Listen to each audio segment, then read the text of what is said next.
Chiefs got a leg up and look like they can take a big step forward as they go down the stretch run towards securing the AFC's top seed. That's what I'm focused on. Is what they're focused on. We're going to tell you all about it today with Matt Derrick from Chiefs Digest. Make sure you're ready, because here we go.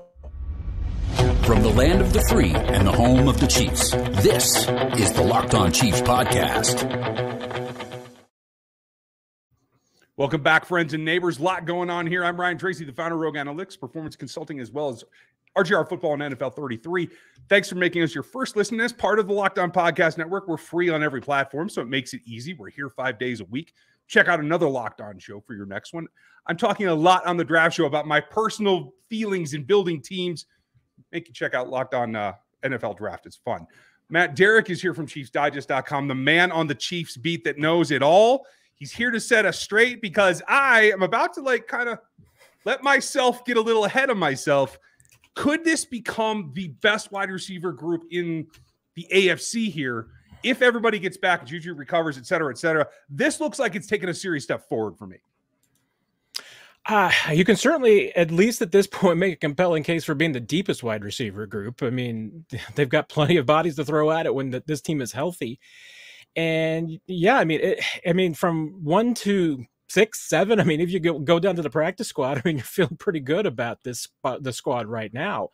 Hey, there's still some question marks. I mean, there's no doubt about that. I mean, you have some injury questions. You're going to hope that Juju gets back pretty quickly from the concussion, but behind Juju, there's been some inconsistencies. And the nice thing is that Mecole Hardman has been extremely productive. I mean, he's been finding the end zone.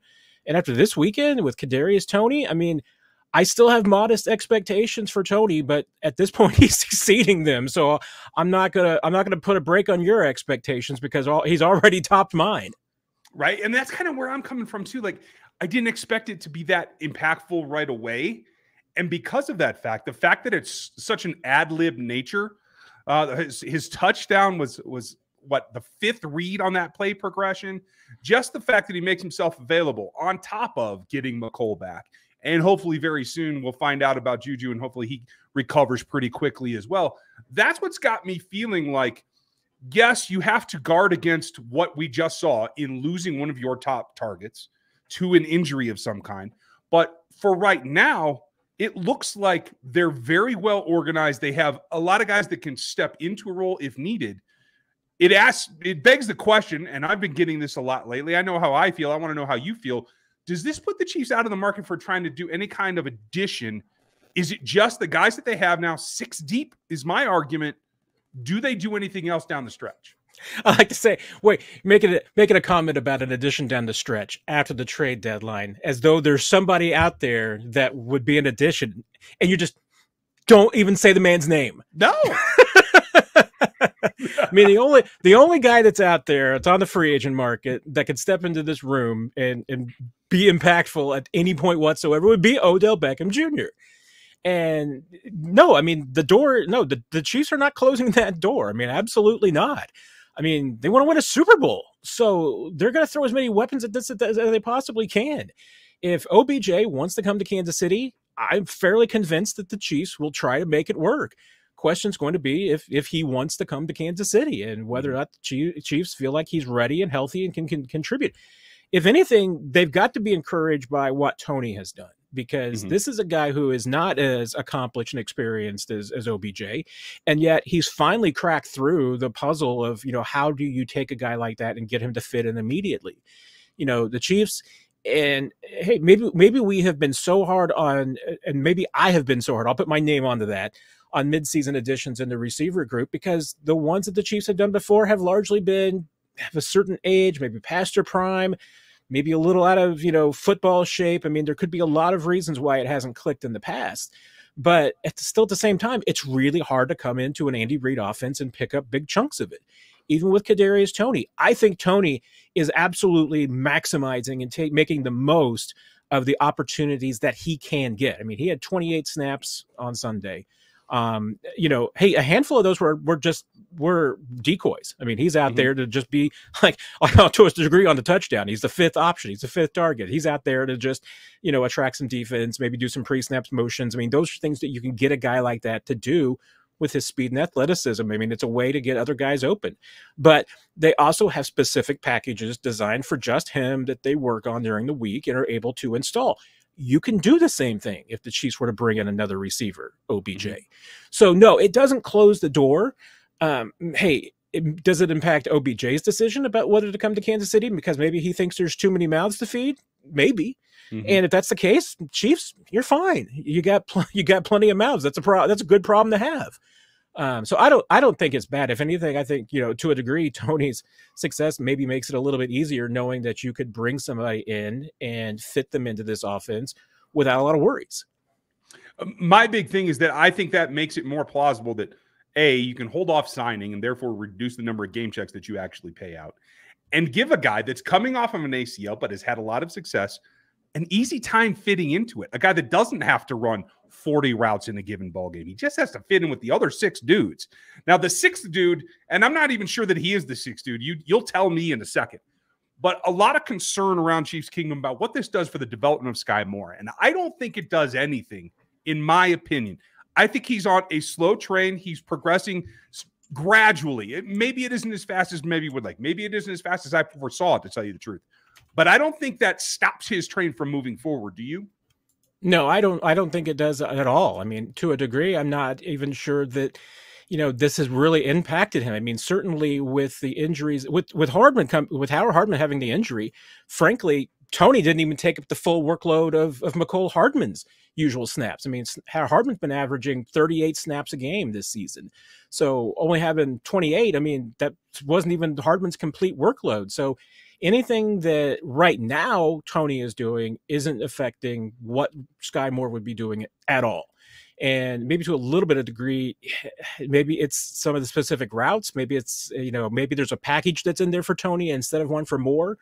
But I don't think it's a regression. I mean, I don't even think it's a teaching regression. I think there's bandwidth for all of them there, and a big part of that, as I always say, and I think this is true in the season, NFL receivers, there is nothing or very little an NFL coaching staff can do to make NFL receivers better on their own. The receivers have to do that. Mm-hmm. And most of your improvement in your NFL career is not going to happen between July and January. It's going to happen between March and June. If you don't get better on your own, when you're working on, with your private coach or on your side, you don't get better that way. You're never going to get better, because during a season, the NFL team is just trying to teach you the offense and get you going. I mean, teaching you new moves and improving your game. That's a pipe dream. That's not what is going to happen. So to me, from a developmental standpoint, I don't think Sky Moore is going to miss a lot of snaps. But once again, if he's going to get better as a receiver, he's going to develop in year 2. It's on him. Yeah, it's self-help at that position amongst maybe more than any other now that we look at it. And I think it's really going to be interesting going forward about how they choose to really keep everybody on track. That's what I want to talk about coming up. Who's on track for what we thought was going to happen, and how are they bucking some of these systems? But we got to give you a word from our sponsor now. Turo is the largest car sharing marketplace in the world. And with them, you can book any car you want, wherever you want, from a community of local hosts that give you their car for you to use. Browse a huge selection of vehicles for just about any occasion, not just, the little minivans or SUVs. You could get pickup trucks, EVs, the whole 9 yards. It's all there because it's a host that is very, very diverse, that lets you get the trip that you want under your belt.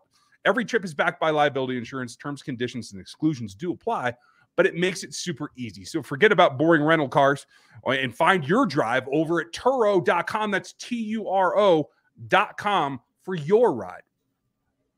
Now, my ride comes in that I feel like this is a whole kick the spurs in as deep as you can get, because the horse that is the NFL community had written this team off as, you can't do it without Tyreek. You can't beat Josh Allen and the Bills.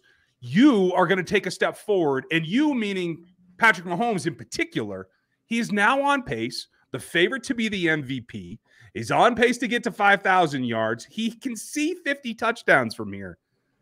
It's as though they just erased all that, threw up the bird and said, let's go. Is this something that you think drives this team right now? And do you think that they can buck all these trends, get back to another championship, maybe a championship game anyway? Yeah, first of all, I will say this. Anybody that you listened to in the offseason who told you that that was going to be the case, that Mahomes wasn't going to thrive without Tyreek Hill, never listen to them again. They were wrong then. They're still wrong now. I'm very proud of the fact that I told you, we talked about it during the offseason, this team offense probably wasn't going to be better. It was going to be different. And different didn't necessarily mean worse. And different doesn't necessarily mean better or the same. It's just different. They're getting things done differently this year than they were last year. And they're just fine as a result of that. I mean, like I said, different isn't bad. Different is just different. And that's what they're doing. So I don't know how much we know that Mahomes is driven by almost anything that he can find. Anything that Patrick Mahomes can find to motivate him, he's going to latch on to. But I think one of the things that's probably, honestly, the biggest motivating factor with this team is just how many guys they have on it that don't have rings and weren't here in 2019, because there's been a sizable amount of turnover. Yeah. And so, for the number of guys who were here for 2 Super Bowl runs and have a ring, there's not that many guys. I mean, it's not even a plurality of the team. I mean, we're talking about less than 20 guys, I believe. I was going to say the number was 13, I thought. Yeah. Yeah. I mean, we're not talking about a huge number. I mean, even if you include practice squad guys, it's not a huge number. So there's a lot of guys who are on this team who don't have that ring and are driven by that because they came to Kansas City because they wanted to win.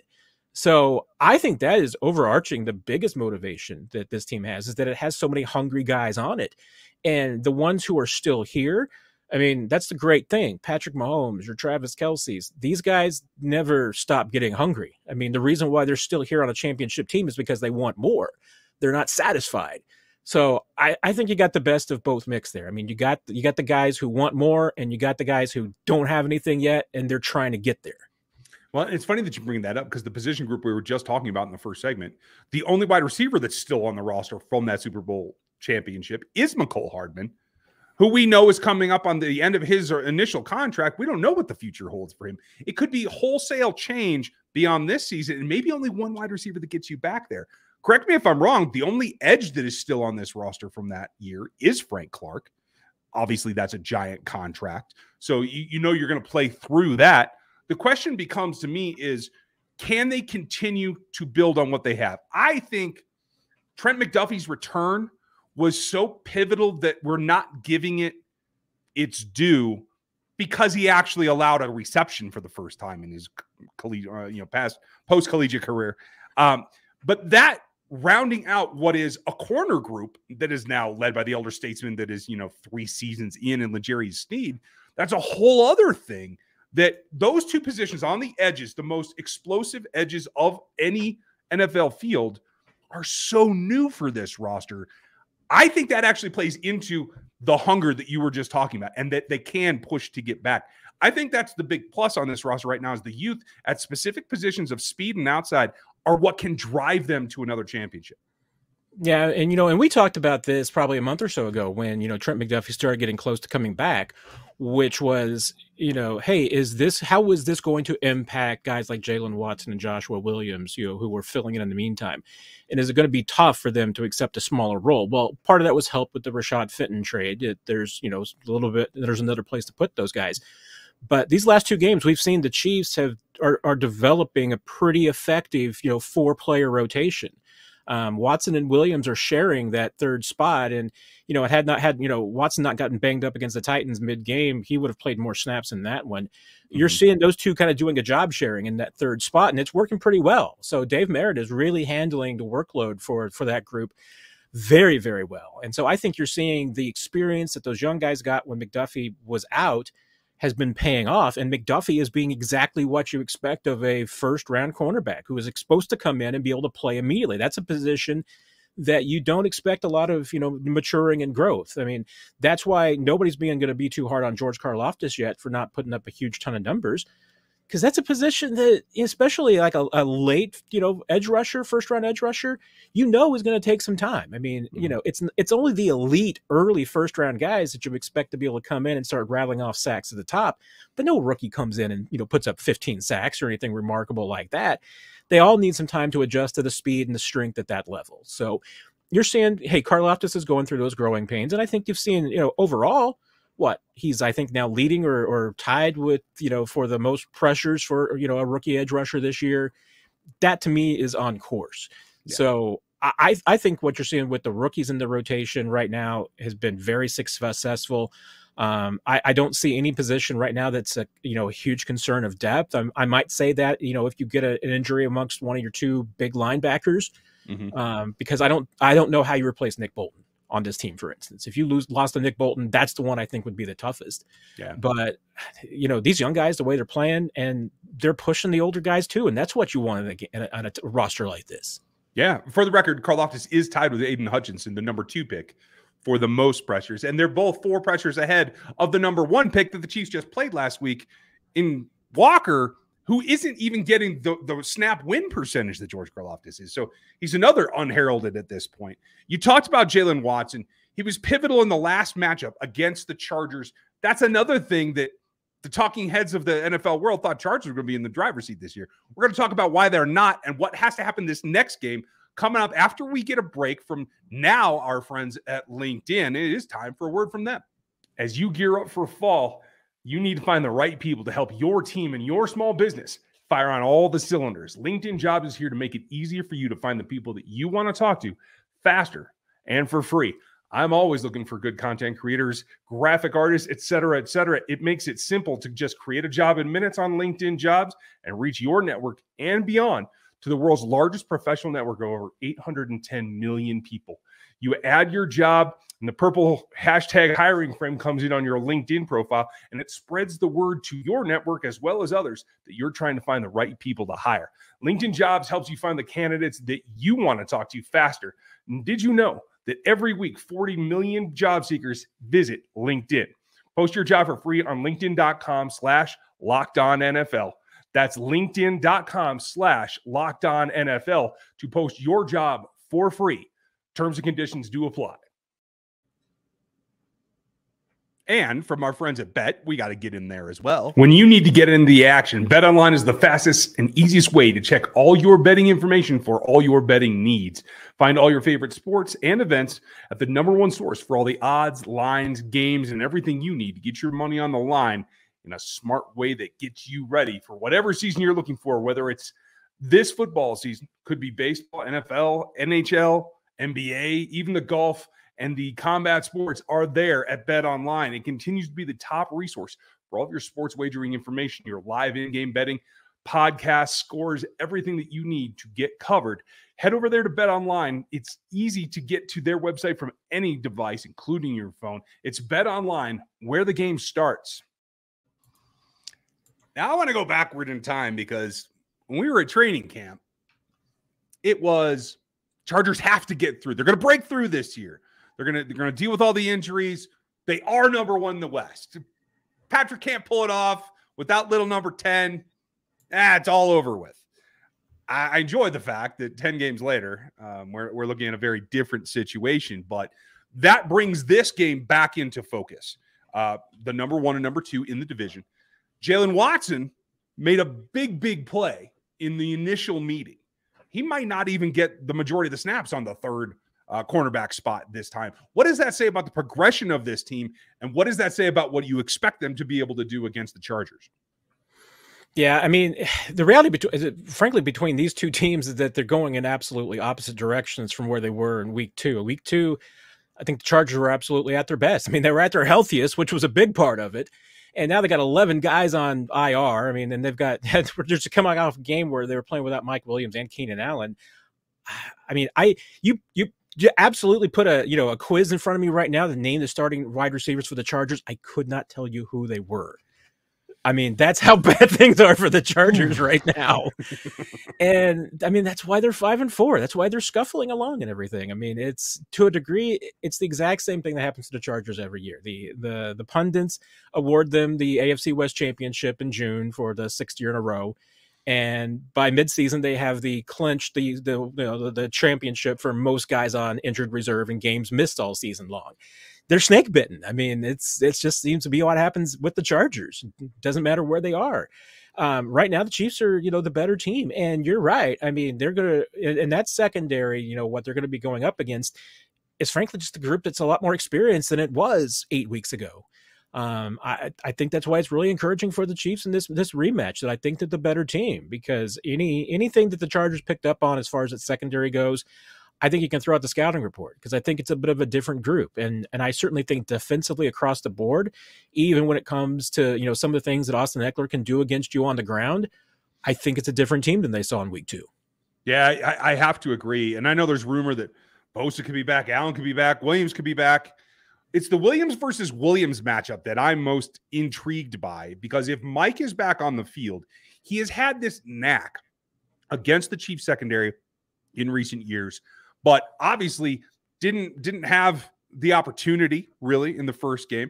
Obviously, it was a tight end that was targeted where Jalen Watson picked the ball off. He might see more Josh Williams this time than Jalen Watson, but that's length on length, and it's lack of long speed on lack of long speed.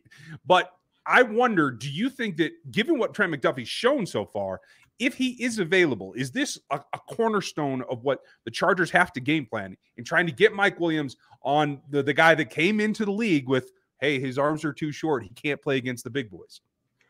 Well, and I think you started to see that in this last game, as far as how teams are probably going to try and challenge Trent McDuffie to see if they can do that. That if they can throw some balls that are going to cause him to post up against receivers, and they can try and take advantage of the size mismatch that's going to be out there. The issue is that I think that McDuffie has proven that he's just too athletic to worry about that. I mean, he makes up for his length in other ways. I mean, we saw, I think the other day, he's got a pretty good vertical. I mean, he can get up there and get his hands involved with guys, and he doesn't have to make an interception in order to make a play. I mean, you get your fingertip in there, which is what he did, on Sunday, and breaking up one of those balls. That's what you got to do. And I mean, if you can stay in a guy's pocket, you can make that play. You don't have to be 6 foot and have long arms to make that, if you can be on top of a guy.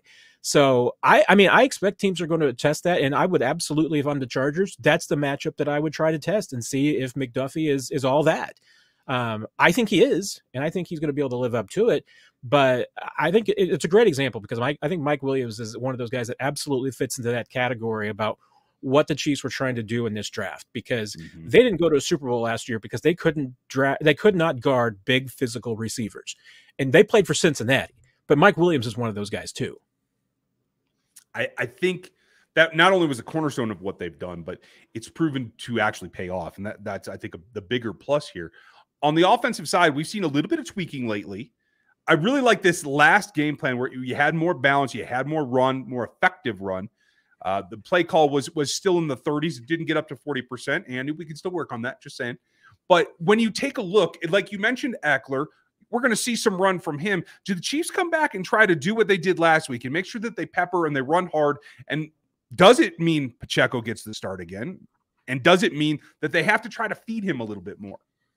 No, if you get the Isaiah Pacheco that was running the football post-fumble, then yeah, you keep feeding Pacheco, because that's the guy that we saw in training camp that made people make the hot take predictions saying this guy's going to be a starter by the end of the season. I don't know that we saw that guy consistently, through the first 8 weeks of the season or so. We saw it at times, but I don't think it was consistent enough. And I think if we had, I think he probably would have secured the starting spot. And the Chiefs are still, they're kind of dancing around the whole running back question about who is the lead back, and is this a running back by rotation in committee? I thought that the Tennessee game proved that you can't feed 3 running backs. It just doesn't work, because none of those guys can get into a rhythm if you're trying to give 3 guys 5 or 6 touches a game. That does not work. And I think you saw what happens if Pacheco is running hard and determined what he can do. So if he can take that mentality going forward, then yeah, he should be the lead guy. I mean, at this point, he has been the most productive guy out there.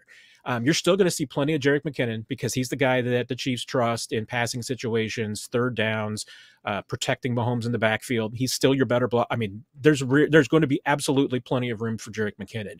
It just gets harder to squeeze Clyde in there. And maybe there's going to be specific game plans where the Chiefs will flip it, and they do feel Clyde's the better back that's suited against the team.